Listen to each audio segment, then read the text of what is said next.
All right, how's everybody doing? This is the Comic Samurai. I want to welcome you to my next video, and tonight we're going to be continuing my series on comic stories. This is where we take a group of comic books that are all tied together by a common theme, talk about them, reminisce, share some stories, and laugh and scratch. And tonight's theme is going to be comic books that answer my top 10 burning questions. Now, this is going to be part 2 of the series, and it'll wrap things up. Let's go ahead and jump right in. First off, we got question number 6. What comic have you read the most times? Now, I also want to know why and what brings you back. And my honorable mention for this question is The Amazing Spider-Man number 328. And Todd McFarlane did the cover and interior art on this one, and it was years after he finished his Hulk run, and he returned to that character in his great Amazing Spider-Man series. And the two heroes go at it, and this is when Spider-Man was in his cosmic phase and he could fly. And I really like seeing that hero fly. He does it different than anybody else I've seen. And anytime I want inspiration for dynamic art, I look at this comic book. But the one that I come back to more than any other and read is this Action Comics Annual 1. And I read it a couple times a year, but without fail, on Halloween, I read this comic book. There is not a spookier, fun issue that you can read in one sitting that is an all-encapsulating story with two great heroes, great villain, great art by Art Adams that you can read that just sums up what a great comic book should be. I just can't say enough good things about this Action Comics Annual 1, and I come back to it again and again. All right, let's move it on. Next up, I want to know, question number 7, what is the last comic book you read and what you thought of it? So, the last comic I read is this Iron Fist number 6, and I'm trying to complete my John Byrne run, and this is an early Iron Fist that I didn't have. And Chris Claremont wrote this one, and I kept my expectations pretty low. Some of John Byrne's early stuff could be hit and miss, but I liked this comic book. Oh man, it is such a great story. It's classic Chris Claremont. I mean, there's intrigue. There's a couple stories going on at the same time. And that art is fantastic. Oh, the villains in this one. There's kind of a trippy episode in it too, where he's under the influence of that Angar the Screamer. Oh, what a weird villain he is. But anyway, this is the last comic book I ordered and read, and I enjoyed it. Now, if you didn't like the one that you read last, let me know. So, next up is question number 8. And I want to know what your favorite comic book is that you were able to buy off the rack, and where you got it, what the cover price was. And my answer to this one is Spawn number 1. I was able to buy this one off the rack. I paid cover price for it. Not this exact copy. The ones that I bought off the rack were the not the direct sales one. They were the newsstand issues that had the UPC in the cover. I had like 4 or 5 issues of those, and I gave them away.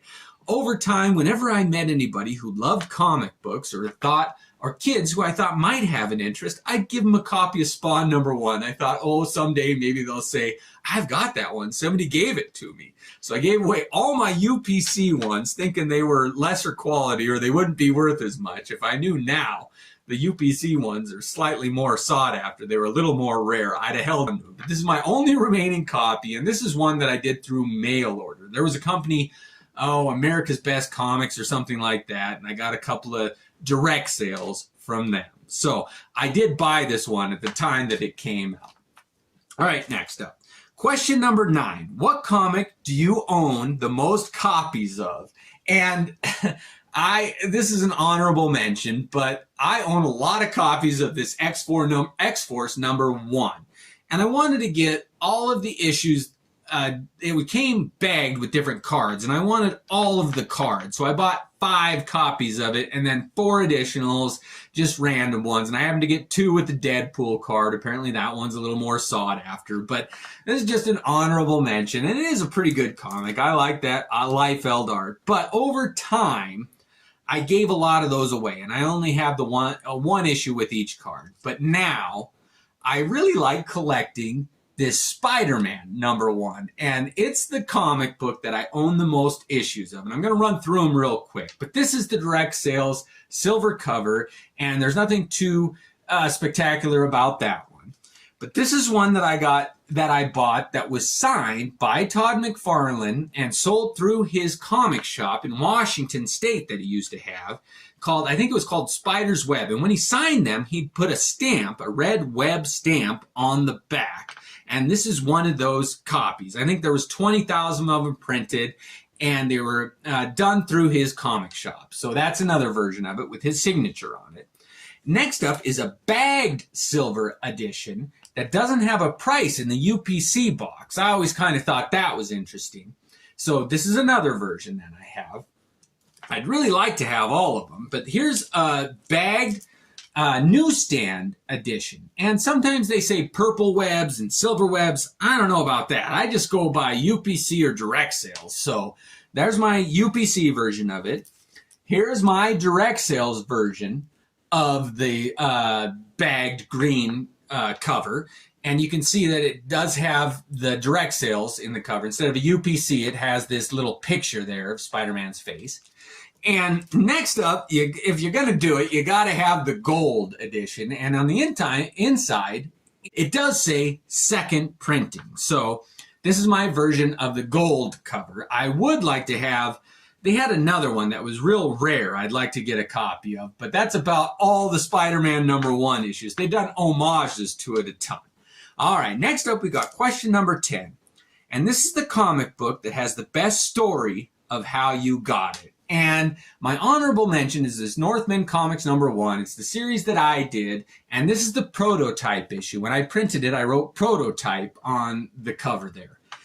And I worked for over a year on this first issue in my spare time, and I finally got it done, and I went to Kinko's, the copy store, and I made all my copies, and I printed it up, and I used the right paper, and for the first time, I collated everything, stapled it, trimmed it, and had a copy of my comic book. And I can tell you that there is nothing like flipping through the first comic book that you wrote, drew, printed, trimmed, stapled, and this is the prototype, and it was a special moment. But it was beat by this X-Men #95, and it's one of my all-time favorite comic books. And it's the one time that one of the X-Men actually dies and stays dead.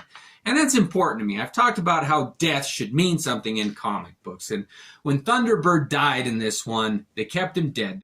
And I had an opportunity to go to the San Diego Comic Book Convention in 2001. And I took my girlfriend at the time. We weren't married yet. She is my wife now. And we had a task. We had a goal with that convention, and it was to find a comic book for $100 that we could, that was the best deal that we could find. I wanted to spend $100 on a comic book. I'd never done that before, and we hunted for the whole day in that convention, and it was huge. We must have walked 10 miles, and at the end of the day, I found a vendor, and he was willing to make me a deal on this one, and I got it for $100. And I just love that story. That was the first time my wife went comic book hunting with me, and I really had a good time finding this one. It's real special to me. So I'd love to hear what your answers are to these 10 questions. Let me know. I hope you had fun hearing my answers. Thanks again. Have a good night.